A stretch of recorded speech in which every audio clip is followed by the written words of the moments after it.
والله بەڕێزان سەبارەت بە دەستەبەری کۆمەڵایەتی و پاداشتی کرێکاران لە هەرێمی کوردستان بۆ ئەم پرسە گفتوگۆ لەگەڵ بەڕێز دکتۆر عارف حیتۆ بەڕێوەبەری گشتی دەستەبەری کۆمەڵایەتی دەکەین.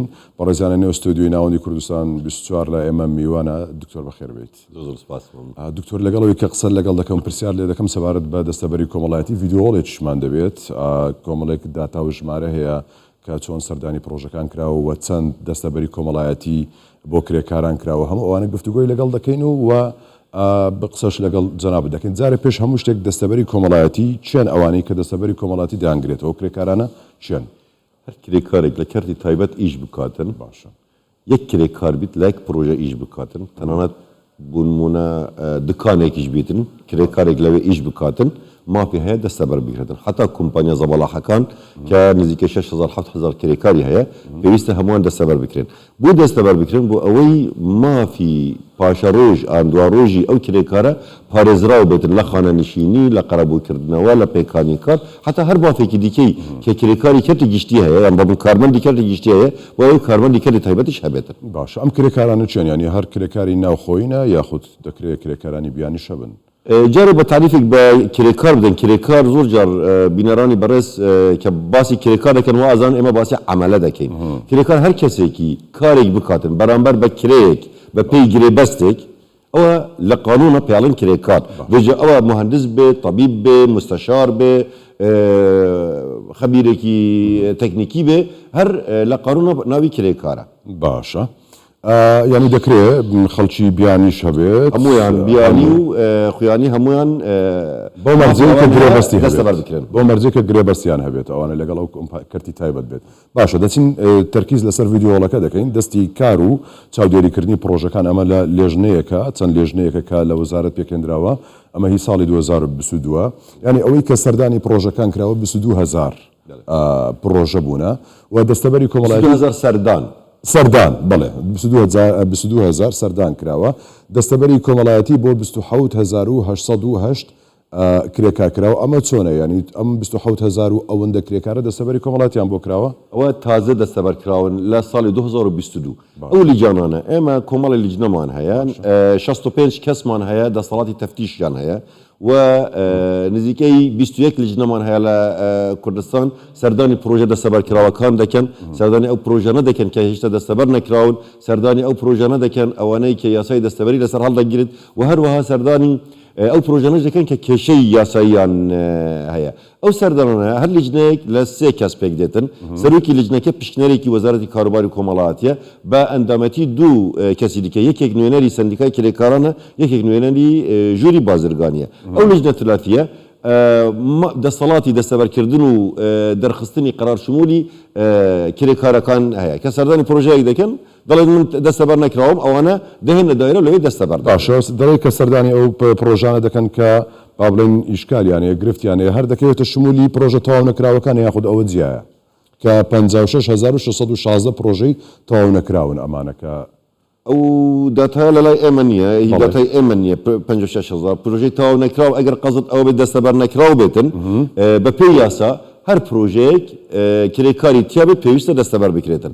هەر خاوەنکارێک خۆ بدزیتەوە یعنی دەستەبەر نەکرێتن و ئێمە ئاگادار بین پێویستە خاوەنکارەکە بدرێتە دادگا و بۆ ئەمە بەستە چونکە ئێمە ئەو ستافە زەبەڵەحەمان نییە کە بڵێن سەردانی هەموو قوشبنەکانی کوردستان بکەین.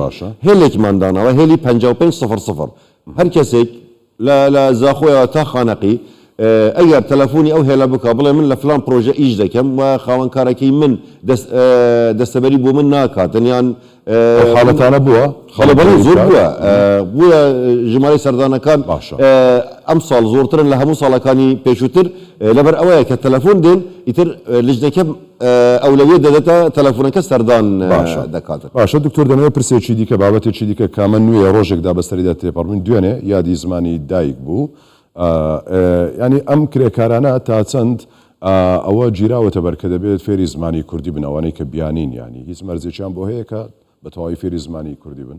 وڵا بەڕاستی خۆ لە هەموو وڵاتانی دنیا کرێکارێکی بیانی کە داخلی ئەو وڵاتە دەبێتن پێویستە فێری زمانی وڵاتەکەم بێتن و بە تایبەتی کرێکارێک کە دێتن لە کوردستان ئیش دەکاتن بە تایبەتی لە هۆتێل و ڕێستورانەکان ینی مەجالی تیانە پێویستە فێری زمانە کوردی بێتن بەڵام لە ساڵی 2014 هەرێمی کوردستان لە قەیرانێکی زۆر توندا بوو کابینەی نوێیان هەر لە سەرەتاوە ینی بیری لە ئەوە کردووە بەبیر یەکەمین کوبوونەوەمە لەگەڵ جەنابی وەزیری ناوخۆ ئەو تەرحی کرد و ئەو داوای لە ئێمەی کرد کە پێویستە چیتان کرد لەگەڵ بەڕاتی گشتی دیوانی وەزارەتی ناوخۆ کرد ئەو کاتە بەڕێز دکتۆر سامی بوو سامی جەلال بوو لەگەڵ من لەگەڵ کۆمەڵی ئەندامانی دیکە کونووسێکمان نووسی بەڵام دوای بودجەمان نەبوو ینی لەبەر قەیرانداری بودجەمان نەبوو کە ئەو خۆڵانە بکەینەوە بەر ئێستا کە سەرۆکی حکوومەت بڕیاری داوە ئەو کاتە کۆمپانیاکان و خاوەن پرۆژەکان و ئەوانە کار بە کرێکاری بیانی دەکەن پێویستە ئیجبار بکرێن دوای بڕیارەکەی سەرۆکی حکوومەت ئێوە دەستکراوەتر دەبن بۆی بتانێت بیکەنە مەرجێک لەوەی کە حکوومەت بڕیاریدا دەستکراکرد دەبن و دەتوانین زیاتر بە شێوەیەکی کاراتر لەگەڵ وەزارەتی پەروەردە هەماگیم بکە چونکە مامۆستای زمانی کوردی ئەبێ لە وەزارەتی پەروەردە دابین بکرێتن لەلای ئێمە مامۆستای زمانی کوردی نییە ئێمە بەس ڕاهێنەرمان هەیە باشە سیرێکی ڤیدیۆڵەکە دەکەینەوە دیسانەکە یانەوەی کە دەبینین دەستەبەری پرۆژەکان ئەوەندەی کە دەستەبەریان بۆ کراوە 38491 پرۆژەیە هەروەها کرێکاری پرۆژەکانی ژەوانەی کە لە نێو پرۆژەکاندان 138092 کرێکارن و لە ئەوەشی کە ژمارەکە کە دیارە 115000 ئەوە کرێکاری نێوخۆیە ڕێژەی پێم وابێت کرێکاری بیانی چەند دەبێت 22,000 دەمێت ئەمە چۆن ئەو لە ماوەی 2022دا ئەمە کراوە دەستەبەری پرۆژەکان هەمووی ینی تەواو کراون وەکو پێویست وەکو خۆی هیچ گرفتێکی تێدا نەبووە بەس ببوورە بە ڕاستکردنەوەی ئەوەی پێش ئەو ڤیدیۆکۆڵەکەی پێش ئێستا ئەوە هی ساڵی 2022 بوو ئەو ئامارانە هیچ سەرانسەرینە یعنی لە سەرەتاوە حتا ئێستا ئەوەی کە لە لای ئێمە تۆمار کراوە 38490 پرۆژەیە لە کێوە لە بیدایەتەوە لە ساڵی 91ەوە هەتا لە ساڵی 91ەوە 138000 کرێکارمان هەیە دەستەبەر کراوە ئەمە لە 2022 ئەمە تەسبیت کراوە ینی هەر ساڵ بۆ 2023 کە ئیزافە دەکەین ئەوەی تازە دەستەبەر کراوەکان اینجا ژمارەی کرێکارن پار ساڵ 27000 کرێکارمان 27000 پرۆژەمان هەبوو نزیکەی 132000 کرێکاری دەستەبەر کراومان هەبوو بەس ئێستا کە کرێکارەکان زیاد دەبن 132000 پارسمان هەبوو 27000 کرێکار ساڵی 2022 زیاد بوونە 27 زایدن 132 ئەوە دەبێتە 159000 بەڵام 138000 چونکە ژمارەیەکی کرێکار تەرکیش دەکرێن یعنی چۆن کرێکار زەمان دەکرێتن تازە هەروەها کرێکاریش هەیە عقدی تەواو دەبێتن چی کرێکاری بیانی چی کرێکاری خۆماڵی هەروەها کرێکار هەیە دێت پاداشتی کوتایی خزمەت وەرەگرێت ئەوانەش لە ئامارەکان دەردەچن ئەو هەرسێ ئامارانە ئەوە ئاماری گشتیە باشەمە دەکەمە دوا پرسیار سەبارەت بە هەم دەستەبەر و بە پاداشتی کرێکارەکان بۆ ئەمە پلانتانە داهاتووداچیە و چۆنە ئێستا چۆن کاری پێوە دەکەن وڵا بە هاوکاری و پاڵپشتی ئەنجومەنی وەزیران و فەرمانگەی هەماهەنگی و دووادا چۆن بەڕاستی ینی تەقسیریان نەکردووە بوو ئەو بابەتە پلانمان ئەوەیە هەر تاکێکی کوردستان لە کەرتی تایبەت پێویستە دەستەبەر بکرێتن ڕاستە زەحمەتە یعنی ئەگەر ئێمە خۆمان بەراورد بە عێراق بکەین عێراق 15 محافەزەیە 320,000 کرێکاری دەستەبەرکراوی هەیە